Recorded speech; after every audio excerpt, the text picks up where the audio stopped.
বিসমিল্লাহির রহমানির রহিম। 2024-25 আয়কর বছর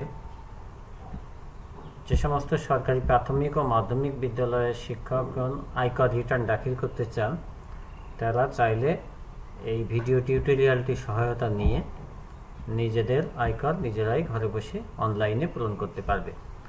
আজকের এই আয়কর রিটার্নটি অত্যন্ত বিস্তারিত বর্ণনা করা হয়েছে এখানে, যেন যাদের যা যা আয় আছে এবং ব্যয় আছে বা অন্যান্য সম্পত্তি আছে, সমস্ত সম্পত্তির বিবরণ সহ একটা আয়কর রিটার্ন কিভাবে পূরণ করতে হয় সেটা বোঝানোর চেষ্টা করব।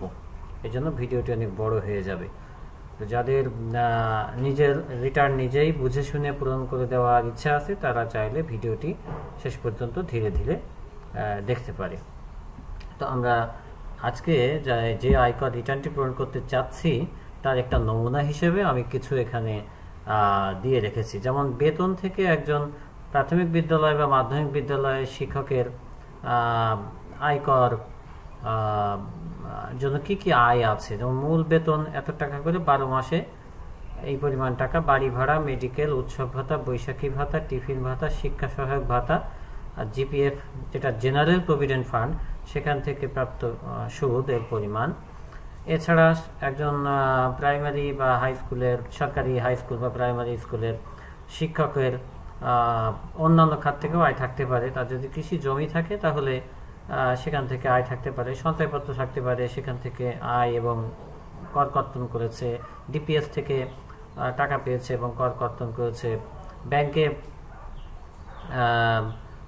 যে পরিমাণ টাকা জমা থাকে তাতে নামমাত্র একটা তারা ইন্টারেস্টে যোগ করে, সেখান থেকেও কর কর্তন করেছে। সব মিলিয়ে তার আয় 5,36,000, করমুক্ত আয় এত এবং করযোগ্য আয় এত। ব্যয় বছরে 4 লাখ টাকা। এরপর তার সম্পত্তি পরিমাণ, এখানে নানান ধরনের সম্পত্তি আমি দেখানোর চেষ্টা করেছি। এগুলো সবই সফটওয়্যারে ইনপুট করা হবে। কৃষিজ জমি, এগুলো আমরা যখন পূরণ করব তখন এট এ গ্লান্স একবারে আমরা দেখে নেব যে কোনটা কোন কোন খাতে কতটা যাচ্ছে। তো সেক্ষেত্রে এখন আমাদের প্রাথমিক কাজ হলো সফটওয়্যারের মাধ্যমে, অর্থাৎ অনলাইনের মাধ্যমে কিভাবে আয়কর রিটার্নটি পূরণ করা যায়। তো তার জন্য প্রথমে আমাদের একটা যে কোনো ব্রাউজারে যেতে হবে। তো আমি মজিলা ফায়ারফক্স ব্রাউজার বা গুগল ক্রোম ব্রাউজার, বাংলাদেশে এই দুটো ব্রাউজারই জনপ্রিয় বেশি, সেই ব্রাউজার দিয়ে আমি প্রথমে ব্রাউজ করব।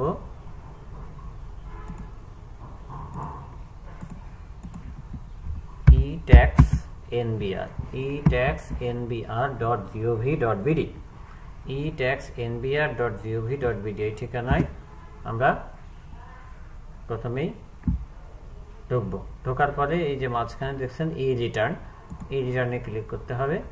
এই রিটার্নে ক্লিক করলে প্রথমে যারা নতুন অনলাইনে দেবে তাদের রেজিস্ট্রেশন করে নিতে হবে। তো রেজিস্ট্রেশনের কাজটা খুবই সোজা। রেজিস্ট্রেশনে ক্লিক দিবেন। ক্লিক দেওয়ার পরেই বলবে যে একটা মেসেজ দিচ্ছে, রেজিস্ট্রেশন করবে, আপনার মোবাইল ফোন নাম্বারটি বায়োমেট্রিক ভেরিফাইড কিনা চেক করুন। হ্যাঁ, তো এখানে বায়োমেট্রিক রেজিস্ট্রেশন অর্থাৎ আঙুলের ছাপ দিয়ে মোবাইল ফোন রেজিস্ট্রেশন থাকতে হবে যে টিন খুলবে। তো এখানে টিন নাম্বার লিখবেন আর এখানে ফোন নাম্বার দিবেন, তবে 0 দিবেন না, 0 এখানে দেওয়াই আছে। এই কোডটি ক্যাপচা পূরণ করলে ভেরিফাই করবে, অর্থাৎ ওই নাম্বারতে রেজিস্ট্রেশন যদি থাকে তাহলে এরা এখানে পাসওয়ার্ড দিতে বলবে, দুটো একই পাসওয়ার্ড 2 জায়গায় দিতে বলবে। পাসওয়ার্ড দেওয়ার সময় ওরা অবশ্যই 4 ধরনের কম্বিনেশন দেবে। আপার কেস অর্থাৎ বড় হাতের, ছোট হাতের, সিম্বল এবং নাম্বার সমন্বয় করে পাসওয়ার্ড কমপক্ষে 8 ডিজিটের দিতে হবে। দেওয়ার পরে তো ইয়ে হয়ে যাবে, পাসওয়ার্ড সেট হয়ে যাবে। তারপরে সাইন ইন করতে পারবেন। সাইন ইন করার সময় যে পাসওয়ার্ডটা দেওয়া হলো সেই পাসওয়ার্ডটা এখানে বসাবেন এবং 3 নাম্বার যেটা দিয়ে আপনার 3 নাম্বারটা এখানে দিয়ে দেবেন। তো আমি এখানে অলরেডি একটা 3 এবং পাসওয়ার্ড আপনাদের দেখানোর জন্য আগে থেকেই আমি, তারপরে লগ ইন করবেন। লগ ইন করতে গেলে এই ক্যাপচা পূরণ করতে হবে, HS। তো এখানে শুরুতেই সাইন ইন হয়ে যাবে। আপনাদের সাইন ইন করার সাথে সাথে একটা নতুন যারা তাদের একটা প্রোফাইল একটা অপশন আসবে, সেই প্রোফাইল অপশনটা ঠিক এরকম একটা প্রোফাইল অপশন আসবে, এরকম একটা অপশন আসবে। এই অপশনে আপনাদের যদি কোনো এডিটিং দরকার হয় আপনারা এডিটিং করে নেবেন। তো যাই হোক, তারপরেই আমরা এক পাতা রিটার্নে যাব না, যেহেতু গণকর্মচারী হতে গেলে তাকে বিস্তারিত রিটার্ন দিতে হবে। এক পাতা রিটার্ন কাদের জন্য, এটার জন্য আমার এই চ্যানেলে আরও ভিডিও আছে, সেখানে আপনারা দেখে নেবেন। সেখানে এক পাতা রিটার্ন কিভাবে কাদের জন্য প্রযোজ্য এবং কিভাবে পূরণ করতে হবে ওখান থেকে দেখে আপনারা করে নিতে পারবেন। তো আমরা রেগুলার রিটার্নে ক্লিক দিলাম। তো প্রথমে আসি এনার বেতন থেকে আয় দেওয়া হবে। সেক্ষেত্রে সেলফ রিটার্নটা ঠিকভাবে 24-25 ঠিক থাকবে, এটাও ঠিক থাকবে। কোনো করযোগ্য আয় এবছরে আছে কিনা, আছে। ফুললি এক্সেম্পটেড ট্যাক্স আছে কিনা, এই ফুললি ট্যাক্স এক্সাম মানে করমুক্ত আয় তার একেবারে আছে কিনা। করমুক্ত আয় আমাদের যেমন অনেক থাকে, যারা বিদেশ থেকে রেমিটেন্স পাঠায় কিংবা ফ্রিল্যান্সার হয় কিংবা আইটি সেবা নিয়ে কাজ করে, তাদের করমুক্ত আয়। তো আর সেগুলো নাই, সেজন্য নো দিয়ে গেছি। যাদের আছে তারা ইয়েস দিয়ে যাবেন, ও সংক্রান্ত আরও কাজ আছে। তো আবাসিক কিনা, আবাসিক। তো এবার আসছি তার বেতন থেকে আয়। হ্যাঁ, বেতন থেকে আয় আছে। বাড়ি ভাড়া থেকে আয়, তার আয় আছে কি কি আমরা দেখে আসি। বেতন থেকে আয় আছে, কৃষি জমি থেকে, সঞ্চয়পত্র, ডিপিএস, ব্যাংক জমা থেকে আছে। সুতরাং তার ইনকাম ফ্রম এগ্রিকালচার আছে, বাড়ি ভাড়া থেকে নেই, বিজনেস থেকে নেই, ক্যাপিটাল গেইন অর্থাৎ কোনো জমি জমা যদি বেঁচে থাকে নেই। ফিনান্সিয়াল অ্যাসেট আছে। ফিনান্সিয়াল অ্যাসেট বলতে ব্যাংকের ইন্টারেস্ট রয়েছে, ব্যাংকের ইন্টারেস্ট রয়েছে, সঞ্চয়পত্র রয়েছে, ডিপিএস রয়েছে। সুতরাং তার ফিনান্সিয়াল অ্যাসেট আছে, ইনকাম ফ্রম ফিনান্সিয়াল অ্যাসেট। তো মোটামুটি তার 3টা হেড থেকে ইনকাম আছে। এর বাইরে আরও এগুলো রয়েছে, এগুলো হচ্ছে কোনো আইটি ফার্মের সদস্য কিনা, কোনো পার্টনারশিপের সদস্য আছে কিনা, এরপর বাংলাদেশের বাইরে থেকে কোনো আয় আছে কিনা, কিংবা তার ছেলে বা মেয়ে যেগুলো আয়কর দেয় না তাদের আয় আছে কিনা, এগুলো দিয়ে আমরা এগিয়ে যাব। এরপরে তার ইনকামের সোর্সটা কোন এরিয়ার মধ্যে, সিটি কর্পোরেশনের মধ্যে, ঢাকা নাকি উত্তর দক্ষিণ, চট্টগ্রাম, আদার্স, এটা সিলেক্ট করে দেবেন। ইনি সিটি কর্পোরেশনের বাইরে, মুক্তিযোদ্ধা কিনা, তারপরে শারীরিক প্রতিবন্ধিতা আছে কিনা, কিংবা কোনো শারীরিক প্রতিবন্ধীর পিতা কিনা তিনি, মানে তার আন্ডারে কেউ আছে কিনা, এগুলো থাকলে দেবেন, না থাকলে দেবেন না। তিনি কোনো রেয়াত নেবেন কিনা, যদিও ইনার কর হয়নি, রেয়াত লাগে না, তারপরেও ইনার রেয়াতযোগ্য ইনভেস্টমেন্ট আছে, সুতরাং উনি নেবেন। কোম্পানি শেয়ার হোল্ডার নয়। 50 লাখের আপনাদের কিন্তু এরকম দেওয়া থাকবে, 50 লাখের বেশি। এনার সম্পত্তি কত দেখে আসি। এনার সম্পত্তি হচ্ছে, মোট পরিসম্পদ হচ্ছে 29 লক্ষ টাকা, সুতরাং 50 লক্ষের নিচে। সেক্ষেত্রে ওনার নো দেবেন, 50 লক্ষের নিচে। কোনো মোটর কার আছে কিনা, অর্থাৎ 4 চাকার গাড়ি আছে কিনা, নেই। অফশোর প্রপার্টি নেই, সিটি কর্পোরেশনের মধ্যে কোনো বাড়ি নেই, এবং 50 লাখের নিচে হলে তিনি বিস্তারিত ব্যয়ের বিবরণী দিতে বাধ্য নন। 50 লাখের নিচে হলে বিস্তারিত ব্যয়ের বিবরণী এবং বিস্তারিত সম্পত্তি বিবরণী দিতে বাধ্য নন। তারপরেও ইনি চাইলে দিতে পারেন, কোনো অসুবিধা নেই। এবার তার ইনকাম দেখুন। ইনকামের হেড পেয়েছি 1টা, 2টো, 3টা। প্রথমে আছে ইনকাম ফ্রম এমপ্লয়মেন্ট, অর্থাৎ তিনি এমপ্লয়মেন্ট টাইপ, তিনি গভর্নমেন্ট পে স্কেল, রাজস্ব খাত থেকে, অর্থাৎ আইব্যাস থেকে উনি বেতন পান কিনা। প্রাইমারি বা সরকারি হাই স্কুলের যারা শিক্ষক তারা আইব্যাস থেকেই বেতন পান, অর্থাৎ সরকারি যে নিয়ন্ত্রক আছে সেই নিয়ন্ত্রণ অফিস থেকেই, হিসাব নিয়ন্ত্রণ অফিস থেকে। সুতরাং এবার name of the office, name of the office তো দিলাম, এটা ABC primary school, ABC primary school. Designation তিনি দিলাম অ্যাসিস্ট্যান্ট, চার্জে ডেজিগনেশন দিবেন অ্যাসিস্ট্যান্ট টিচার। বেসিক পে দেখুন, আমি এখানে আগে থেকে আপনাদের জন্য হিসাব করে রেখে দিয়েছি, সহজ করে রেখেছি। বেসিক পে মানে মূল বেতন, তিনি 16,000 বেসিকে উঠে তার সব মিলিয়ে এখন বর্তমানে বেসিক দাঁড়িয়েছে ইনক্রিমেন্ট সহ 19,460 টাকা, 19,460 টাকা। তো 19,460 টাকা হলে তার 12 দিয়ে গুণ দিলে 2,33,520 টাকা। 2,33,520 টাকা। এবার তিনি বাড়ি ভাড়া পান কিনা? হ্যাঁ, তিনি বাড়ি ভাড়া পান। বাড়ি ভাড়াটাও দেখে আসি। বাড়ি ভাড়া সব মিলিয়ে পেয়েছেন 1,05,084 টাকা। 1,05,084 টাকা। মেডিকেল অ্যালাউন্স পেয়েছেন কত? মেডিকেল অ্যালাউন্স পেয়েছেন 18,000 টাকা। নববর্ষ ভাতা কত পেয়েছেন? নববর্ষ ভাতা পেয়েছেন 38,92। 38,92। ফেস্টিভ্যাল অ্যালাউন্স উৎসব ভাতা পেয়েছেন দুটো, 38,920 টাকা। 38,920 টাকা। একটা জিনিস আমি এখানে দিতে ভুলে গিয়েছি, এই জিনিসটা যদিও এটা পরে একটু পরিমাণটা বাড়বে। 5% আছে, 5% আছে হলো ইনসেন্টিভ, অর্থাৎ ওই যে সরকার যে ওটা দিয়েছে ওটা আমি দিতে ভুলে গেছি।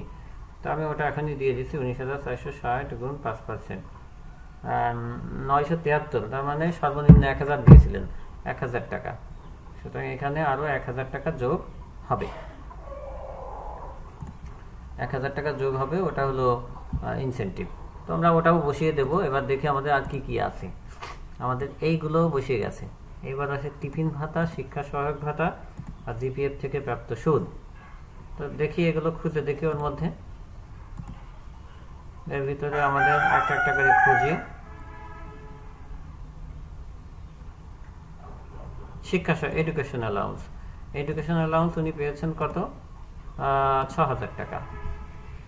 500 টাকা করে মাসে 6,000 টাকা পেয়েছেন। এরপরে আর কি কি ভাতা আছে? টিফিন ভাতা, জিপিএফ থেকে প্রাপ্ত সুদ আর ইনসেন্টিভ, তিনটা।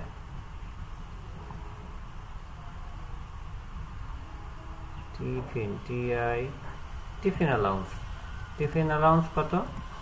টিফিন অ্যালাউন্স পেয়েছেন 2400।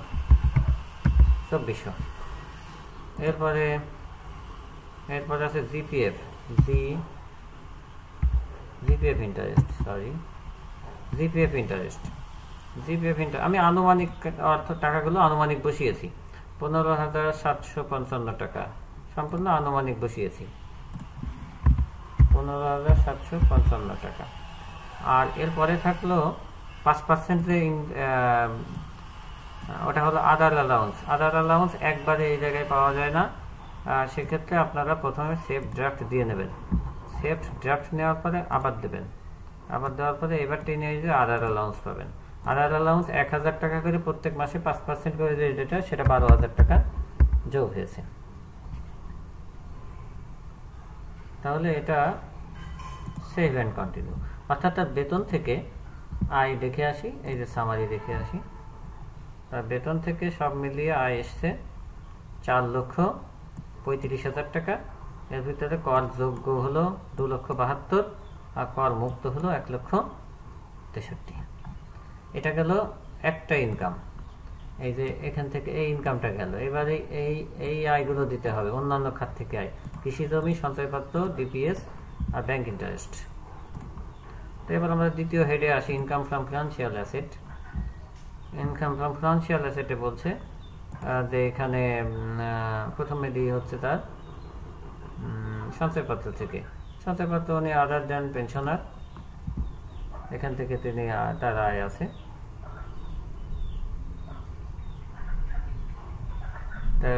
এখান থেকে তার সঞ্চয়পত্রের রেজিস্ট্রেশন নম্বরটা দিতে হবে।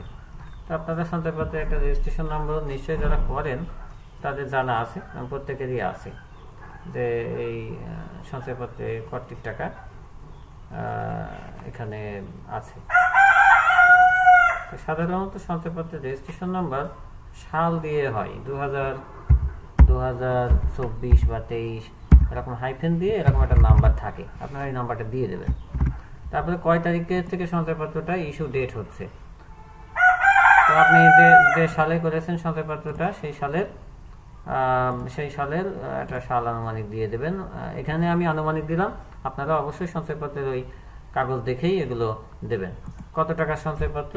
5 লক্ষ টাকার সঞ্চয়পত্র আপনার আছে, কিন্তু সঞ্চয়পত্র থেকে ইনকামটা কত সেটা দেখতে হবে। সঞ্চয়পত্র আপনার 5 লাখ টাকা, সেখান থেকে ইন্টারেস্ট কত? সঞ্চয়পত্রের ইন্টারেস্ট 54,720 টাকা, আমি আনুমানিক বসিয়েছি 54,720 টাকা। এই জায়গা থেকে কর্তন এসে কত? কর্তন হলো 2880 টাকা, মানে এই টাকা কর অলরেডি কেটে নিয়েছে। এই হচ্ছে সেভ ড্রাফট, সঞ্চয়পত্রের ইনকাম গেল। এবার আমরা সঞ্চয়পত্র আর নেই, আমাদের অ্যানাদার টাইপ আছে। অ্যানাদার ফিনান্সিয়াল টাইপ হচ্ছে আমাদের ডিপিএস আর ব্যাংক থেকে প্রাপ্ত সুদ। ব্যাংক অ্যান্ড এই যে ব্যাংক ইন্টারেস্ট, এখান থেকে ব্যাংক ইন্টারেস্ট আমরা দিয়ে আসি। কোন ব্যাংক? তো ধরে নিলাম এটা ধরে নিলাম সোনালী ব্যাংক বা রূপালী ব্যাংক পিএলসি। এখানে ব্যাংকের অ্যাকাউন্ট নাম্বারটা দিয়ে দেবেন। এখানে কত টাকা আপনার ইন্টারেস্ট দিয়েছে, আমরা এখানে একটা আনুমানিক লিখে রাখছি 2246 টাকা। 2246 টাকা ব্যাংক ইন্টারেস্ট দিয়েছে, এখান থেকে 224 টাকা কর কেটে নিয়েছে। আর কোনো আলাদা কোনো চার্জ যদি কেটে থাকে দেবেন, না থাকলে দরকার নাই। এটা আপনি সেভ ড্রাফট দিয়ে দিলেন। তাহলে আপনার দুটো হেড হয়ে গেল। আরও একটা আছে, সেটা হচ্ছে যে ডিপিএস। তাহলে ডিপিএসটা এখানে দিয়ে দিলেন, interest from any other financial asset. তো এখান থেকে দিয়ে দিলেন ডিপিএস। ডিপিএস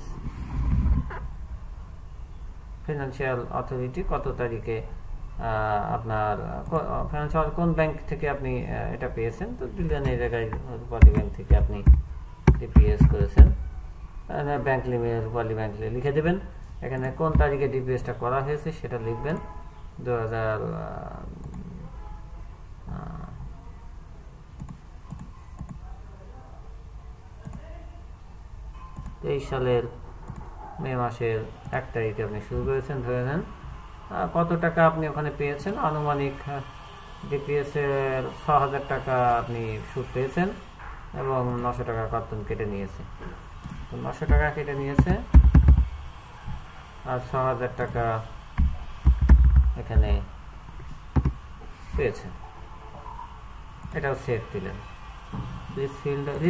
এক্সপেন্সেস খরচ নেই।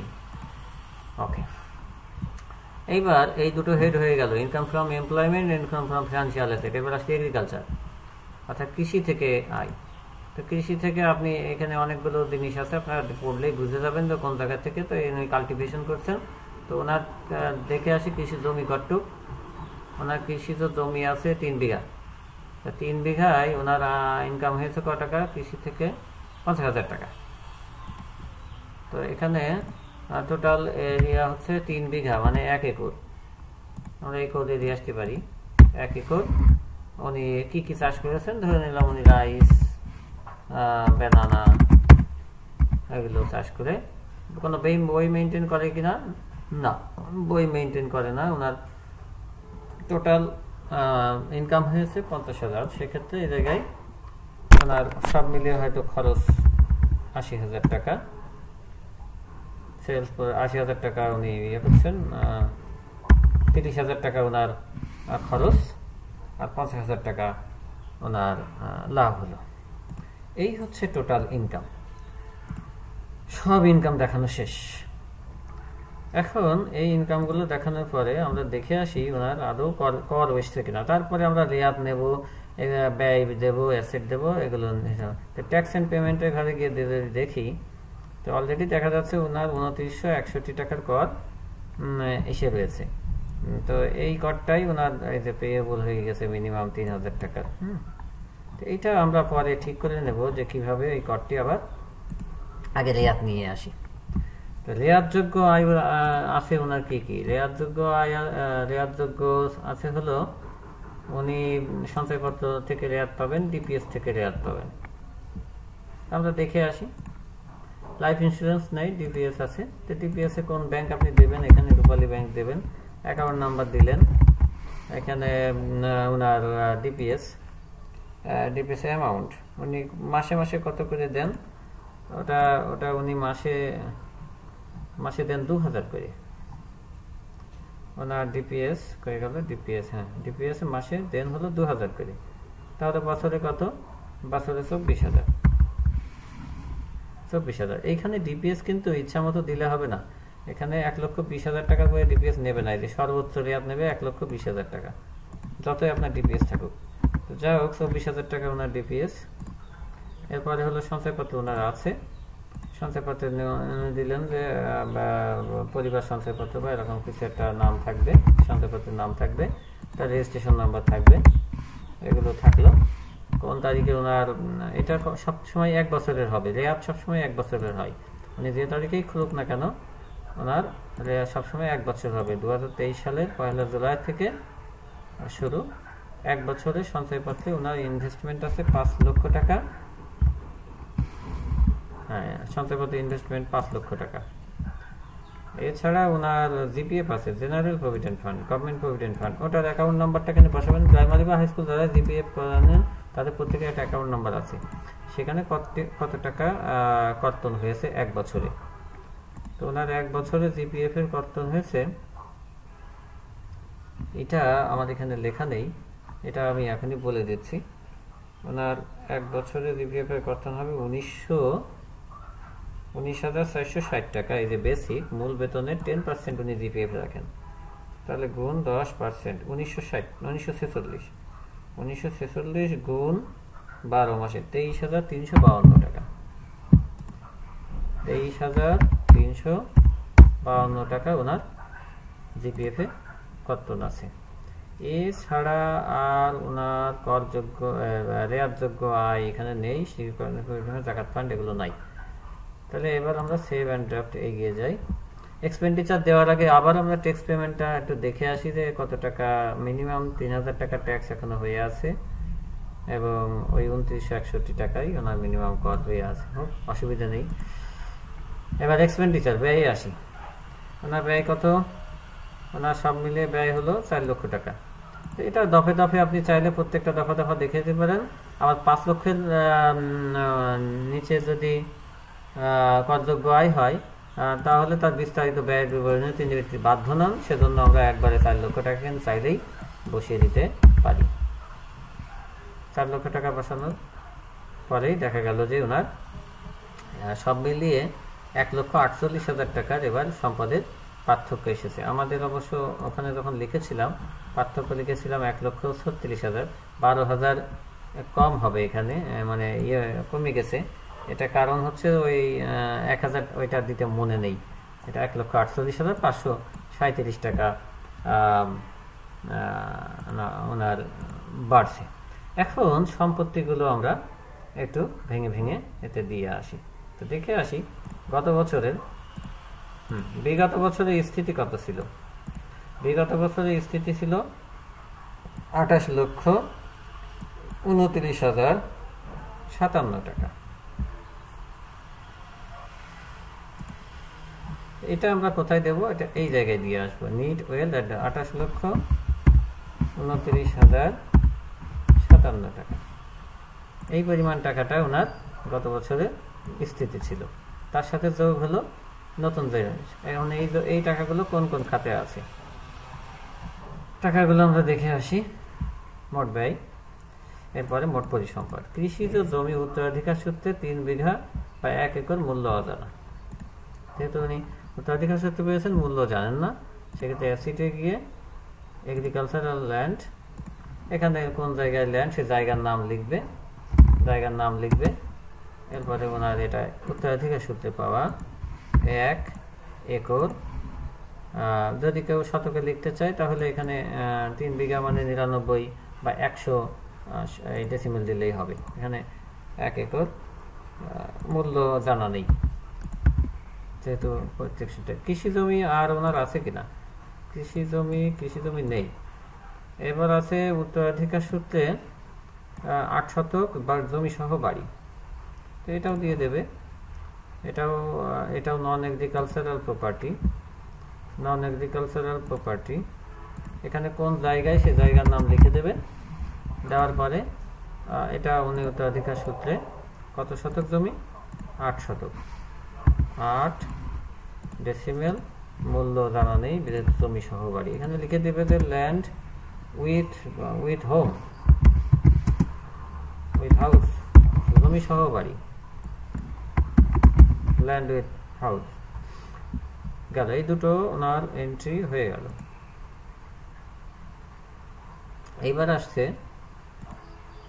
এবার ওনার নিজের কেনা আছে 5 শতক 15 লক্ষ টাকা দিয়ে, দলিল মূল্য সহ। সেক্ষেত্রে ওনার নন এগ্রিকালচারাল ল্যান্ড অ্যাড হবে।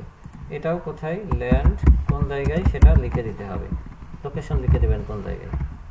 তারপরে উনি এটা কিনেছেন, এটা কয় শতক, এটা 5 শতক, 5 শতক জমি কোন জায়গা থেকে কিনেছেন সেটা জায়গার নাম ওখানে হবে, এবং এটা দলিল মূল্য সহ 15 লক্ষ টাকা। ওনার এই মূল্য দলিলে যা আছে সেটা বসাতে হবে, সাথে যোগ করতে হবে রেজিস্ট্রি খরচ সহ দলিলের মূল্য সহ 15 লক্ষ টাকা ওনার এই জমির দাম। সেক্ষেত্রে আমরা কি করলাম, এই পর্যন্ত এন্ট্রি দিয়ে দিয়েছি। এগুলো এন্ট্রি হয়ে গেছে, এই এন্ট্রিগুলো হয়ে গেছে। ওকে, একটা করে দিয়ে আমরা মার্ক করে ফেলি। এরপর আছে স্বর্ণ আছে 2 ভরি, 1.5 লক্ষ টাকা উপহার, বিয়ের সময় উপহার পেয়েছে স্বর্ণ। সেক্ষেত্রে গোল্ড গিফট পেয়েছে 2 ভরি, মূল্য ওই সময়কার মূল্য 1.5 লক্ষ টাকা। যে সময়ে স্বর্ণ গিফট পেয়েছে সেই সময়কার মূল্য 75,000 করে ছিল, ওটাই চালিয়ে যেতে হবে।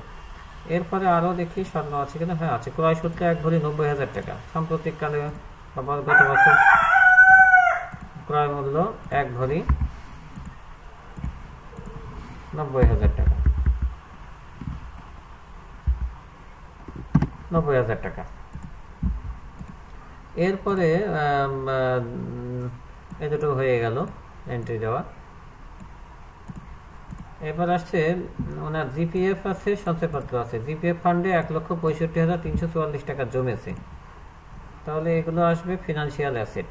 এই যে ফিনান্সিয়াল অ্যাসেট, তো ফিনান্সিয়াল অ্যাসেটের মধ্যে প্রথমে আছে শেয়ার, তারপর সঞ্চয়পত্র। আগে সঞ্চয়পত্র দিয়ে নিই নাকি না, আগে জিপিএফ এ দিই। প্রভিডেন্ট ফান্ড, এই যে প্রভিডেন্ট ফান্ড জিপিএফ, অ্যাকাউন্ট নাম্বারটা সেই জিপিএফ এর অ্যাকাউন্ট নাম্বারটা এখানে লিখে দেবে। দিয়ে কত আছে, 1,65,344 টাকা, অর্থাৎ 30শে জুন পর্যন্ত জিপিএফ এ ফান্ডে এই পরিমাণ টাকা জমেছে এখন পর্যন্ত। এবার আসছে সঞ্চয়পত্র ডিপিএস, এই দুটো। সঞ্চয়পত্র 5 লক্ষ, ডিপিএস 1,65,000। তাহলে আমরা ফিনান্সিয়াল অ্যাসেটের মধ্যেই আসি, এখানে সঞ্চয়পত্র পাবো। সঞ্চয়পত্র টাইপ আদার দেন পেনশনার, অথবা 3 মাস অন্তর অন্তর যা আছে সঞ্চয়পত্রের নাম ওটা লিখে দেবেন। এখানে রেজিস্ট্রেশন নম্বরটা লিখে দেবেন। কোন সঞ্চয়পত্র ইস্যু ডেট 2023 সালে, হয়তো আপনি মে মাসে বা কোন মাসে জন্য ইস্যু করেছিলেন, সেই ইস্যু ডেট। 5 লক্ষ টাকা, 5 লক্ষ টাকা সঞ্চয়পত্র হয়ে গেল। এবার ডিপিএস এ কোন ব্যাংক, রূপালী ব্যাংক লিখে দেবেন। অ্যাকাউন্ট নাম্বারটাও লিখে দেবেন।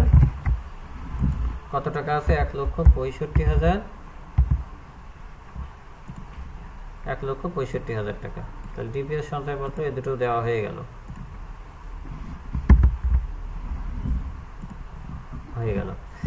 এরপরে আর কি সম্পত্তি আছে, মোটরসাইকেল আছে একটা, আসবাবপত্র আছে, হাতে নগদ, ব্যাংক জমা।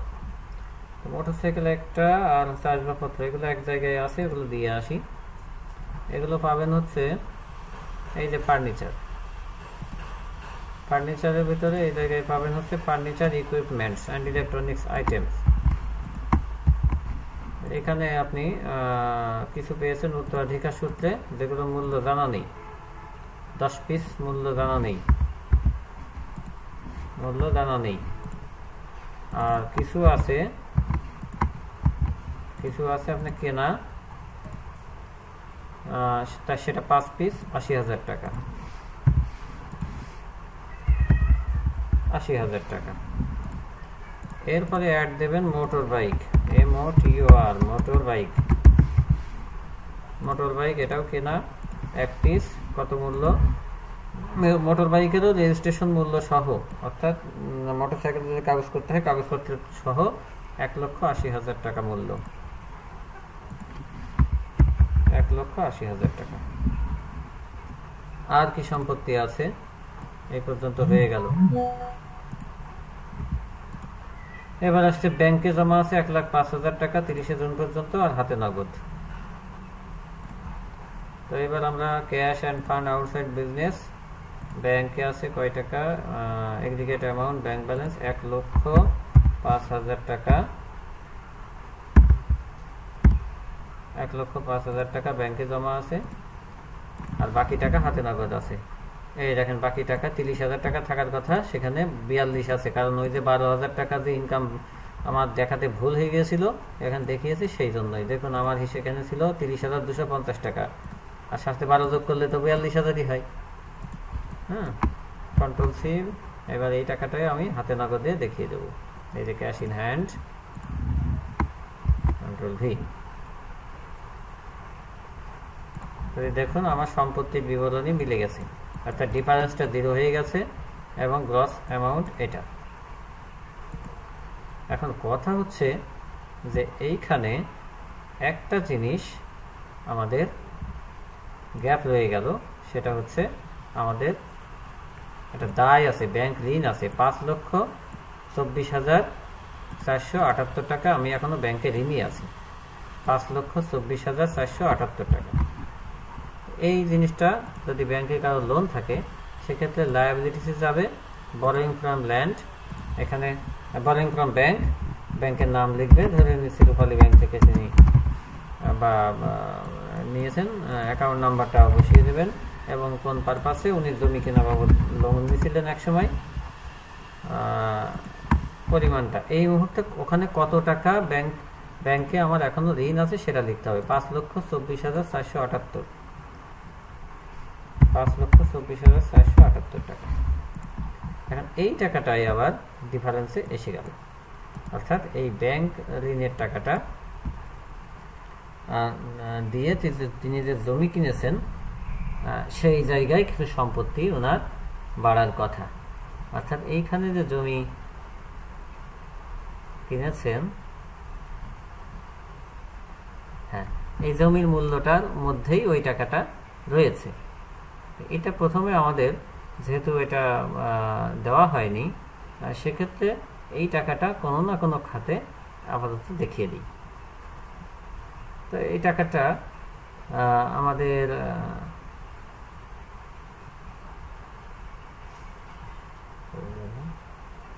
ক্যাশ ইন হ্যান্ডে যে আমাদের এই টাকাটা আছে, আমরা চাইলে ক্যাশে টাকাটা কিছুটা বাড়িয়ে রাখতে পারি, আমরা চাইলে সোনার মূল্য সোনা কিনে রাখতে পারি। তো আমাদের এখানে যদি সোনা আমরা 1 ভরি না দিয়ে আমরা আপাতত সোনা দিলাম 5 ভরি গহনা আমাদের আছে, সব মিলিয়ে আরও দিলাম 5 লক্ষ মোট টাকা। সেক্ষেত্রে আমাদের এখন স্থিতিটা চলে এলো 1,14,000 টাকা। এটা আমরা ক্যাশে দেখিয়ে দিলাম।